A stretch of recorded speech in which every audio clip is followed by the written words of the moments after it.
La demande de mariage d'Alfred, de Paul Noël. Mademoiselle Pascalène, je vous écris parce que je voudrais vous parler. Si vous voulez de moi comme bon ami, je serais bien content. Vous me plaisez parce que vous ayez une bonne bouille. Puis avec les quelques acres que vous avez, les autres ont pas fini de jaser. Ils en creveront de jalouseté.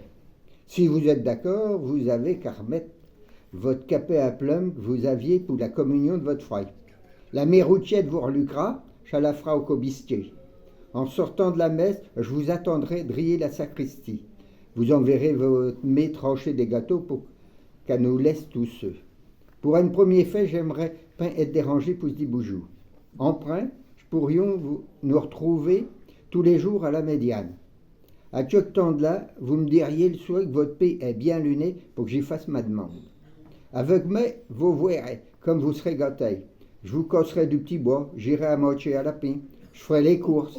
Comme je pain malagdré, je pourrais vous réparer la brique du jardin. Je voterai comme vous. Je me saoule que 2 faits par an, à la parseille puis à la foire aux joies. Depuis ma rougeole, l'année de ma communion, j'en rien rattrapé, même pas pendant mon régiment, ni emprunt. Mis à part la déripette malène, un soir d'été que j'avions mangé trop de prône.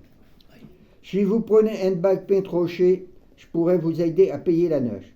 S'il nous reste quelques sous, je pourrions faire un écapaille à Paris. J'ai justement le cousin Félix qui m'attend pour repeindre son appartement. Puis, autant vous le dire tout de suite, pour ce qui est de la chose, vous serez gâtés. Il y a des moments, à la pleine lune, ça me reprend que je m'appelle au quotidien. Avec vous, ça devrait marcher. À moins que vous essayiez, comme votre cousine Rachel, que j'avais essayé avant vous, non seulement elle était pas facile à traiter, mais au bout d'un moment, elle était pas intenable. J'aurais continué, elle m'aurait manqué par les 2 bouts. Elle m'aurait ruiné la santé.